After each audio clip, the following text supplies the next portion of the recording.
Hello and welcome to this episode of the Her Success podcast. This is the podcast that interviews highly exceptional, aspirational females with the view of inspiring the next generation of female leaders within the engineering and tech world. The podcast is brought to you by Engtal. We are an engineering and tech recruitment firm that really cares about diversity. If you are an engineering firm and you are looking for support hiring talent, or you're an engineer yourself and you are looking for a new position, please get in contact.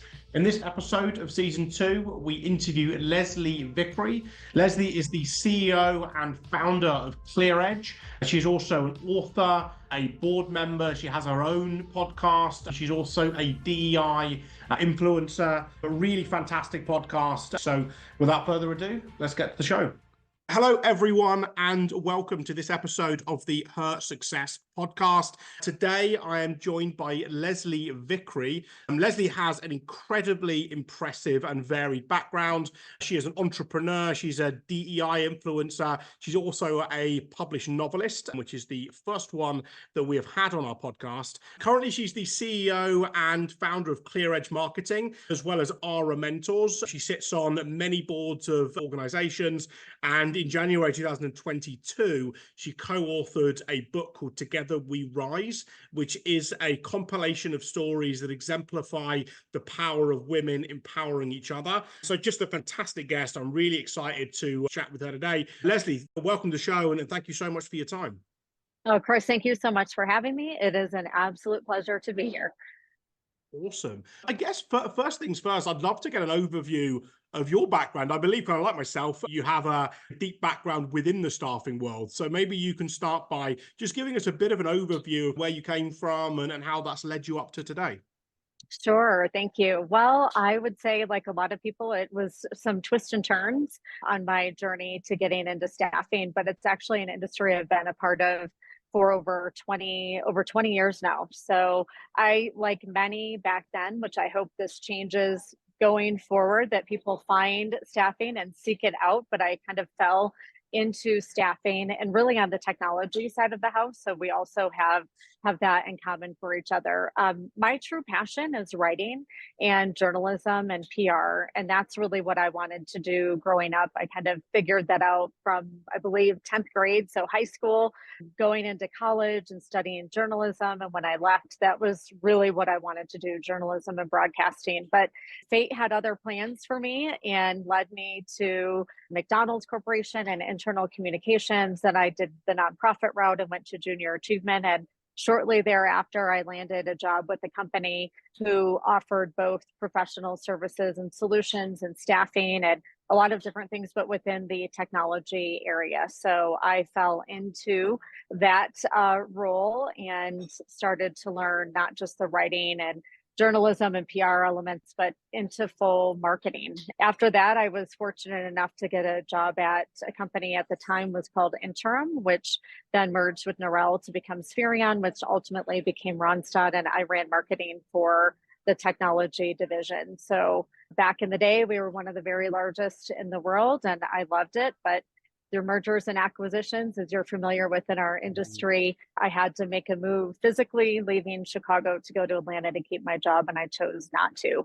In that moment, that's really when my entrepreneurial journey started 17 years ago, going from in-house marketing and staffing and technology to seeing an opportunity in the market for companies to have full-time marketing in an outsourced manner instead of carrying that overhead. And that's where I have been ever since. So still servicing talent and staffing and recruiting, really all things talent and technology. Awesome. No, brilliant. Thank you. I mean, that was an excellent and very succinct overview of a career that's encompassed a lot of different things. Tell me a little bit about ClearEdge Marketing. When I was looking at your website, it looks like there's 3 facets to the business, but give us a bit of an overview of what you guys do. Sure. We've changed quite a bit in the past year, actually. So leading up to and a lot of your podcast and some of the messages and stories you're talking about as well have led to the changes that we've made as a company. At the core and foundation has been a marketing agency, so full service marketing agency. Then over time, what we realized was that sometimes we're a company's fractional CMO, other times we're their full outsourced team. And a lot of times they'd come to us and say, hey, can you help me find a new CMO or help us build that team. And we would do it, tap our network, do favors, help people do that. And I realized, just like I did when I started ClearEdge 17 years ago, wait a minute, this is an opportunity for our business to grow and expand.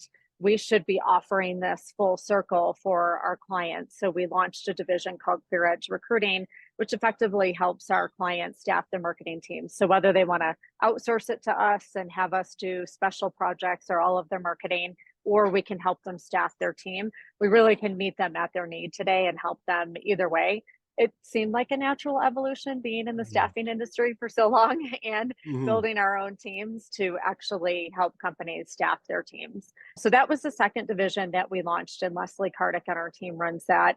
And then from there, this past year, we actually launched something called ClearEdge Rising. It's an initiative I'm really proud of and took some time to help develop and come to market with and launch, but it's basically a career accelerator for women in leadership. So really helping those up and comers, you could say the broken rung, the mid-level manager and senior executives really get to that next level. If you read any of the statistics within the staffing and recruitment industry, along with several others that we'll be working with, technology is a great example. There's a lack of diversity within the space, and I really wanted to do something to move the needle in a way that helped both the company and the individual through a leadership accelerator program. So that's a little bit about ClearEdge, all things talent and tech, but looking at it through different lenses to try to make a real difference. This is might be a broad question, but that recruitment, the acceleration piece that you mentioned there is an interesting topic. I remember when I worked for a large recruitment agency, there was just a huge drop-off of diversity in leadership. I remember we hired, I believe it was one year, we hired 55% female, 45% male, and yet our leadership was more than 90% male and 10% female. And that continued. I worked for that organization for 7 years, and that didn't change throughout the whole 7 years that I was there. In your opinion, why is that the case in the recruitment world? Why do we have a system where it might be 50% through the door, but for whatever reason, those numbers get hugely skewed as you go up the ladder into other leadership roles? Yeah, Chris, I wish that there was one answer and a silver bullet to kind of say, this is what we can do to make that change. So I'll try to give a couple of things. One, I mentioned the middle rung here of where we lose people. Oftentimes there's a motherhood tax. And when people start to have families, that's where we see a huge discrepancy in drop off, because there just traditionally there haven't been a lot of options for affordable childcare and the amount of time off. Now, obviously, this really varies depending on where you live and the company you work for. But if I were to generalize it, that is a big piece of it, is just having the support system you need. And then the other part of it is some of it's just soft skills. Like I have a really good friend of mine in the industry who worked her way up. I also host a podcast called The Edge, and it's for executive women in recruitment. And the goal is for up and comers to see what they can be, and for our male allies who are also guests to help. But it's interesting, the female executive who worked her way up in healthcare staffing said, well, her male counterparts made it to the same level much faster than she did. And partially because they were asking. And a lot of times women wait for other people to be their own career champion. They don't have the confidence to ask the questions about being promoted and so forth. So a lot of what we're doing in ClearEdge Rising is giving women the tools they need to help get to that point and that level where they can be more confident and be their own career champion and ask for and go for the things they need. You hear statistically, men will go for a role even if they don't qualify, but women need to check the box and qualify for everything. It's true. Like it's not just 100%. Articles you read about it or surveys you read or see stories or anecdotally talk to people. It is 100% true. And that's really what we need to do, is move the needle in a lot of different ways. The other thing is you recruit from your network. And if you think of a lot of the companies and how they got started, if it's a couple of fraternity brothers who started a company and then they started recruiting their fraternity brothers or people in their network, your company kind of grows up that way. So when you're making decisions for that next level of leader, it's hard to break that So there's some statistics that I find kind of alarming from the World Economic Forum that talks about 100, something like 151 years for equality, and then let's say 200 and some odd years for pay equity. What I can tell you in our recruiting business, and just quickly on pay equity, is that a lot of the men we interview ask about the salary before they even agree to interview. So it could be, let's say I pinged you on LinkedIn, told you about an opportunity. Before even saying you're interested, you'd make sure that it was within the range of what you were looking for. Whereas women oftentimes won't even bring up the compensation topic. And when we bring it up, it's an uncomfortable conversation. And on top of it, they'll say, well, you know what, I would take less if I had flexibility in my role because I also need to do these other things outside of work. So they think there's a trade-off, but there shouldn't be a trade-off for their skill set or what they bring to the table. So the pay equity piece, it's definitely alive and real. And again, is another reason why you often can see some of that drop off too. Obviously, I could talk about this a long time. I'm very passionate about it. I know you are too. But again, I wish that we could see change faster. I have a 7-year-old son who, when he was born, I naively thought I always say he's raised in a home. I do believe it starts at home. I believe that in my heart of hearts. And I'm an entrepreneur. My husband's an entrepreneur. I talk about being the co-CEO in our home, where dad isn't always a disciplinarian and seen as the CEO, or just different things that we can do with girls and boys, even just chores or allowances or curfews, different things to show equality in the house. And what I realized, his great grandchildren wouldn't see equality when I started adding up those years of, okay, well, 151 years, how long is that? It's generational change. So to me, it's going to take a couple of generations of leaders to change in our industry before we start really seeing that number start to move. So yeah, childcare, pay equity, all the things. Yeah, it's a very interesting point that you made. I haven't really considered that before, the gender roles at such a young age within the family, because it is so true, right? I mean, I think there are positives and negatives, both sides of that kind of gender role of the man going out and making the money and the sort of pressures that come with that and breaking that at a very young age. Both my parents worked, and I was kind of fortunate. My mum worked 2 jobs and we had relatively kind of humble beginnings. And I always saw her as the harder worker of the two, the provider for our family. My dad worked a bit more part-time. So for me, it was that was always the case. But there are such a huge number of people that have grown up in environments where that isn't the case. I think that's a really crucial point. I think the other thing as well, certainly in the recruitment world, is what type of leadership environment you have, and is it attractive for females to be in that environment? I remember my last organization, we had a meritocratic promotion structure. So that was where I always used to scratch my head a little bit, because all of the targets that people were given to get promoted, regardless of your gender or background or anything like that, they were all consistent. However, I think one of the biggest things there was that because it was a self-fulfilling prophecy, it was so male dominant that the environment wasn't attractive for females. They didn't want to go, like you said, the fraternity brother example. There wasn't, no one wanted to sit around a boardroom table and be the only female of 10 guys that talked about sports and going down and getting drunk all the time and getting away from their wives for the weekends to go to these conferences. So I think that was one of the takeaways that I learned from that last organization, is creating everything equitable and equal, absolutely, but also, what does your leadership environment look like? Is it desirable for someone that doesn't come from this mold, that is only attractive for a certain demographic of person? Right. Well, it's interesting. Clearly Rated launched a survey for best of. So they're known for the best of in NPS scores, and they did a best of list now for women, companies for women to work for. Exactly to your point, if I'm interviewing and looking at different companies, I'm going to want to work for a company where I feel comfortable, I feel included and welcome, and all of those things. I belong, basically. And now we're holding leaders accountable to that, to make sure that you could ask, if I were interviewing at a company, I may ask, did you apply for this? And why didn't you get it? Why aren't you on that list? When should you be? Other interesting statistics, I was just on a panel last week, and the WBC, the Women's Business Collaborative, and several of the associations within staffing have now launched their third annual survey. And exactly to your point, when they think of the NPS scores of women founded companies compared to those founded by a male, the statistics are really staggering. It's something to the effect of staffing companies with female CEOs scored higher employee satisfaction in all areas recorded.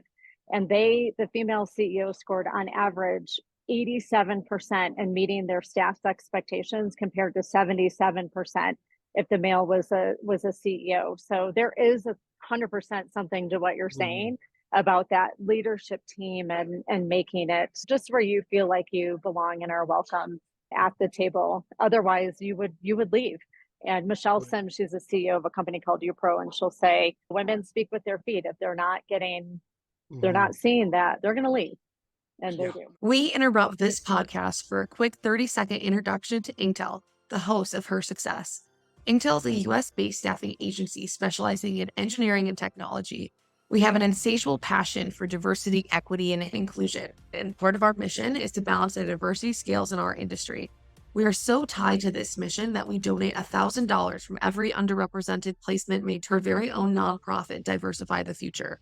We then use the money to fund scholarships for underrepresented groups of people to help them obtain a STEM degree. If you're an engineer or a tech professional looking for a new position, or maybe a hiring talent for this space and want a recruitment partner, please get in touch. I mean, anyone that has been in a room full of diversity of thought versus one not full of diversity of thought recognizes the difference, right? And right. That is, again, I sound like I'm massively overcritical of my last company. They're the only firm I've ever worked for aside from my own, so they're my only reference point. But I remember being in those rooms, and even if there was more of a gender balance, the diversity of thought was just non-existent. Like, everyone thought the same, everyone patted each other on the back for the same ideas. Everyone got defensive about the same ideas. It was a complete, you might as well have had the CEO of the company in the room on his own. And I think, but in the opposite, when you have those rooms that are full of diversity of thought and people challenge each other and they come up with different ideas because they come from different backgrounds and they've had different experiences and things, it's no wonder, and there's so much commercial value to that. It's no wonder that these firms that have these leaders are so successful, because the diversity of thought, I mean, that's everything when it comes to innovation, when it comes to customer success and all of the things that make up a great company. Right. Well, and people will ask, Chris, I hear this a lot. You mentioned I'm a DEI advocate. It's something I'm really passionate about and for. And when I talk to people about this, they'll say, well, why does it matter? Why do I need someone leading a DEI effort? And it goes back to rooting yourself in data. So once we have data and statistics, we can show things that are true. And to your point, if you just look at the data of diversity of thought and you look at companies who track it and show their profitability and just the happiness of their employees, all the way down to the bottom line, which at the end of the day, all CEOs do care. We all care about our bottom line and our profit. And if you could prove through the data that that diversity of thought improves everything about your company, why wouldn't you do it? It does matter. One, it's the right thing. Equality does make a difference. I mentioned my son earlier, and as I was prepping for this event last week, he happened to be, my husband was out of town on business, and whenever he is, Grayson gets to have mommy snuggle time, so we'll sleep together, and I am taking full advantage of it while he's little, and I know that'll change really quickly. And I had my notes, and he said, "What are you preparing for?" And I said, "Well, this is mommy's work, and tomorrow I have a big presentation." And he said, "Well, why are you talking about women's rights and equality? Everyone's already equal." And I thought, oh my gosh, you sweet boy. Now, to your point with your mom, I bring him to events where he's the only in the room. So if I brought him to an awards ceremony that I was fortunate to win, and he saw me up on stage in front of a room full of hundreds of people, I brought him into a luncheon at 8 months old, a women's luncheon, and had him up on stage with me. And I try to expose him to different things too. But what a wonderful mind to, at 7, believe that we are all equal. And he went on to tell me about at school how he was learning about Martin Luther King Jr. and how the world is all equal. And I thought, oh my gosh, this is incredible. My son sees this, and I pray that he pays this forward as much as possible. But it also goes to show how much we need to do, because we know it isn't quite yet. But I'm happy to Oh, see that 100%. he's the hope. It's like there's a Mhm, saying, the hope needs us and we need the hope. And that moment, I needed the hope from him. mhm, And yet that generation needs us. You, like all of us, are mhm. the hope for them to make that change. And Yeah. my friend Sandy Castrol from IC Star, she founded it, said that during an event. And it really stuck with me. The hope needs us and we need the hope. Yeah, that's amazing. Yeah, just yeah, absolutely amazing story. But people aren't born prejudiced, right? It's that Right. the world teaches them that. But no, that is amazing, and I think that like I always see our role. It's an accelerant, right? We know that we are not going to get there tomorrow. We're not probably not going to get there in Right. 10 years, right? But if we can work on bringing that time period forward, so it isn't Right. kind of hundreds of years away. But I think that the commercial element that you talked about before is I shout that from the rooftops, right? Even if you don't believe you have a moral obligation as a CEO to have a fair and equitable company, which I certainly do, and actually most of the CEOs that I know do. But even if you don't, right, that there's just no denying the commercial benefit for diversity, right? The world is built up of diverse people. Your customers are all diverse. Like there's Right. unless people again, I'm the same with you. It always blows my mind that even if you don't think there's the moral obligation, like look at the commercial benefits Yeah. to this. Well, one topic I really wanted to dive into is the book that you Together We Rise. You obviously co-wrote that. Could you give us a little bit of an overview of how that came to be? Maybe tell people what the almost co-authoring, like what does it mean? How did you kind of put it together initially? Sure. Thank you for asking. It was really a unexpected and wonderful initiative and endeavor that actually came out of the pandemic. So Joyce Russell, who is now the president of Adecco's US Foundation, used to run all of Adecco North America. And she had published a book called A Cherry on Top. And I was fortunate to meet her. She was a guest on my podcast. Executive Forum was coming up. So for those listening not familiar, run by staffing industry analysts. It's one of their largest events of the year. We were all headed to Miami in March of 2020. I was hosting a dinner to celebrate Joyce. There were 15 of us, and we were going to celebrate her book launch. And that Friday, so our event was going to be Monday night. That Friday, the conference was canceled and the world started shutting down. We decided to still celebrate her via Zoom, like we're talking here today. And we all got on a call. And mind you, a lot of the women in that event did not even know each other. These were people who we just kind of curated and brought together to celebrate Joyce and be there to support another woman in our industry. And on that Zoom call, someone said we should turn this into a book club and meet every month. Now, mind you, there were several of us who, like Lauren Jones, had just started her own company, Leap Consulting. You had Jeanette Marks and Ronna Driggs running global companies, some private equity based, some publicly traded.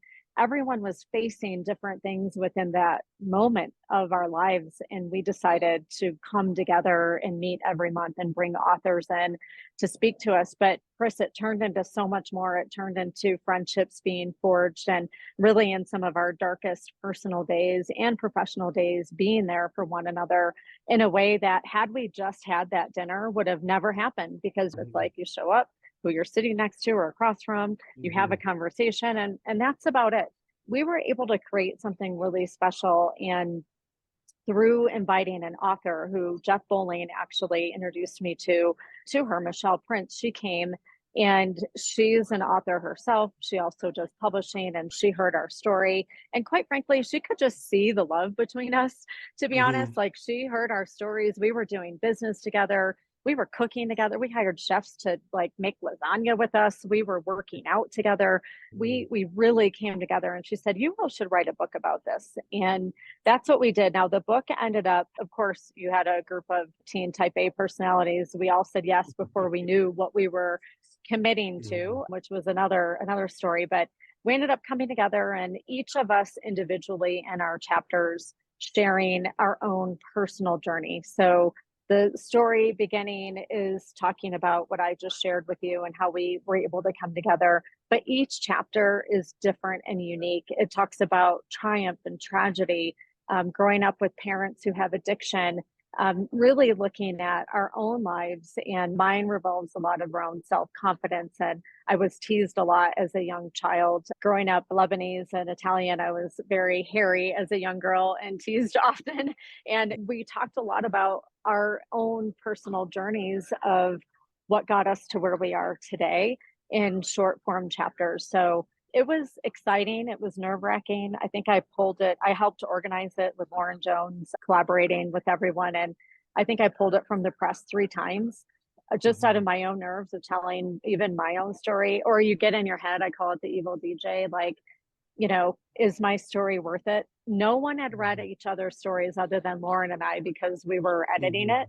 And you get in your head, like, who's going to care about my story? Why does this matter? But we did it, we published it, and we have been quite surprised by kind of the outpouring of support. And one of the things we agreed to was donating all of the profits to the American Staffing Association's Women in Leadership Scholarship. So we'll always look at giving the profits to something of good to rise up other women. And that's what we did. So we've been able to fund several scholarships.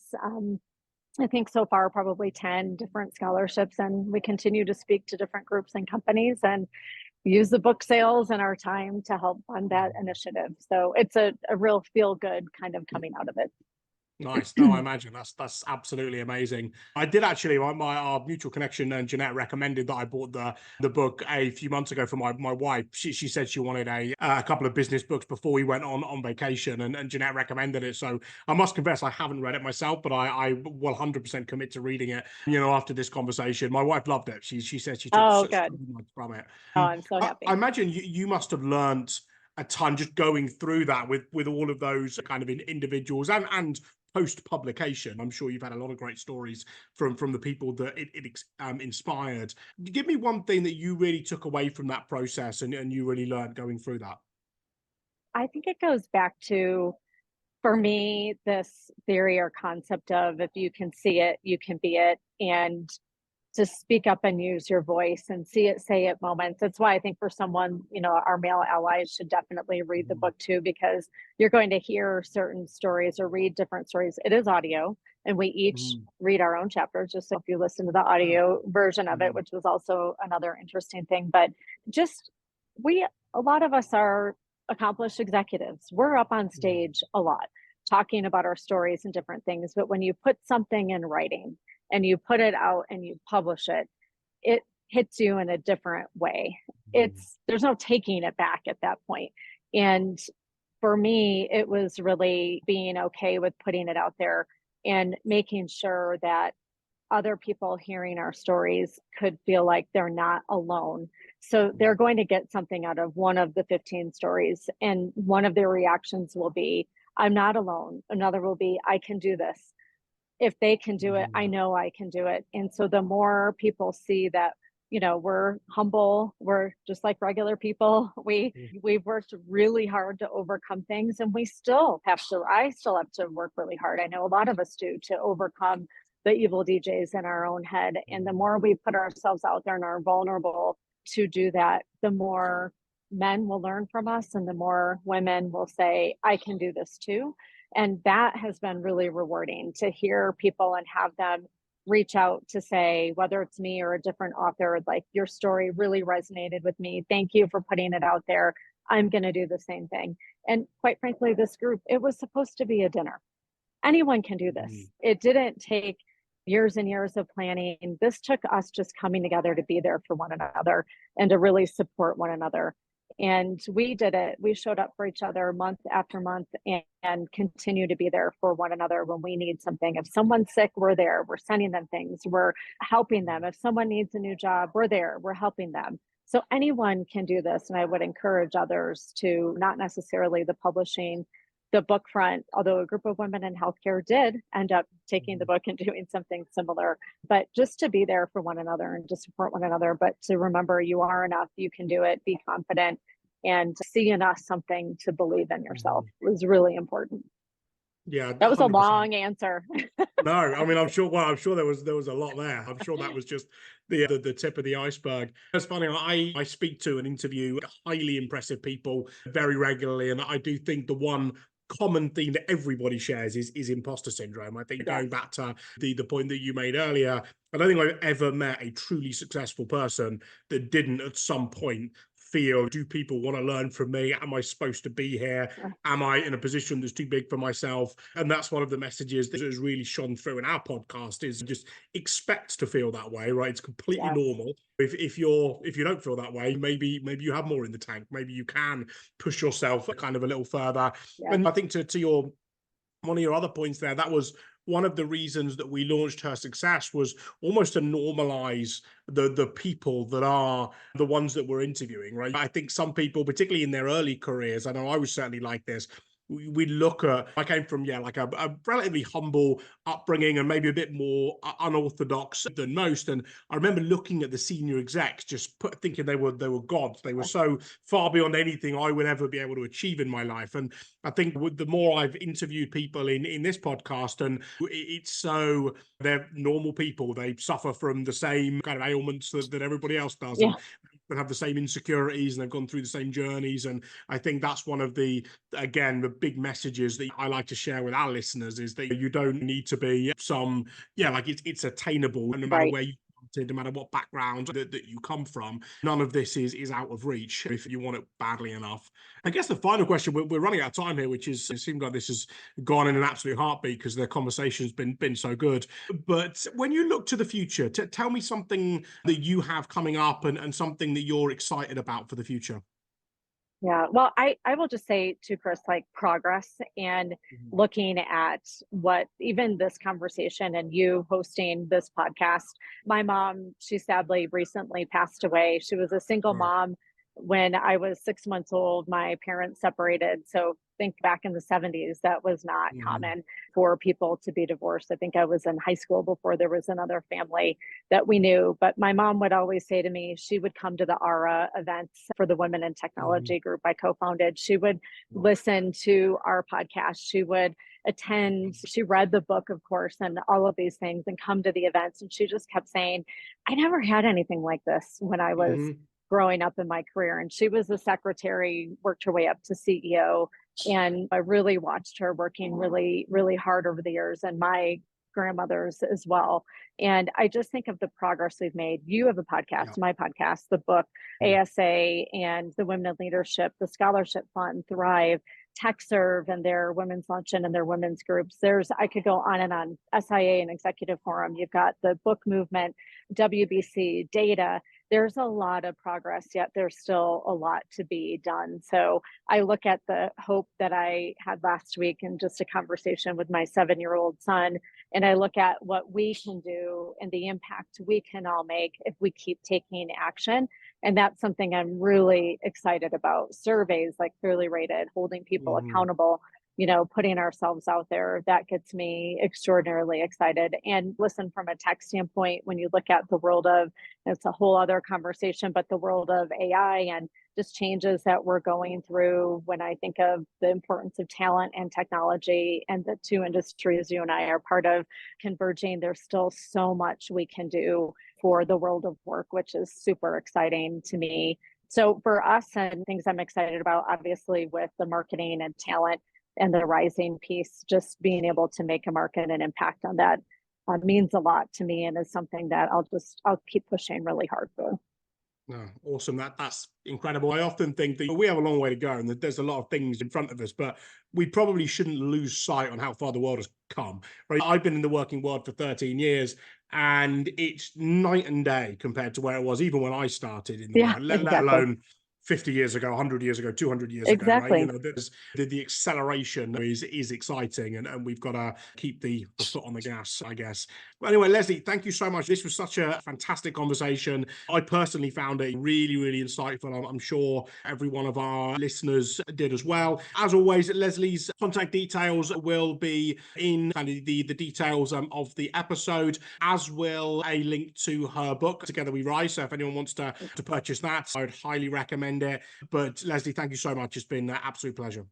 thank you. Thank you for having me, Chris, and thank you for all of the work you're doing as well on the progress front and just simply hosting this podcast and being an ally for us. And I look forward to hearing your thoughts on the book and continuing our conversation and friendship. Thank you. So thank you. Thank you so much for listening to today's Her Success podcast, brought to you by Intel. We hope you found it inspiring and insightful. For more conversations with inspirational women, why not check out our interviews from season 1? If you enjoy the podcast, please take a moment to rate and review us on your favorite podcast platform. Your feedback helps us grow and reach more listeners who can benefit from these empowering conversations. Don't forget to connect with us on LinkedIn at Her Success and follow us on Instagram at Her Success Community for a daily dose of inspiration. Want even more Her Success in your life? Sign up for our newsletter on our website to receive exclusive information on future episodes, blogs by our amazing guests, special features, upcoming events, and much more. Thank you for being a part of Her Success Community. Stay tuned for our next episode in 2 weeks' time.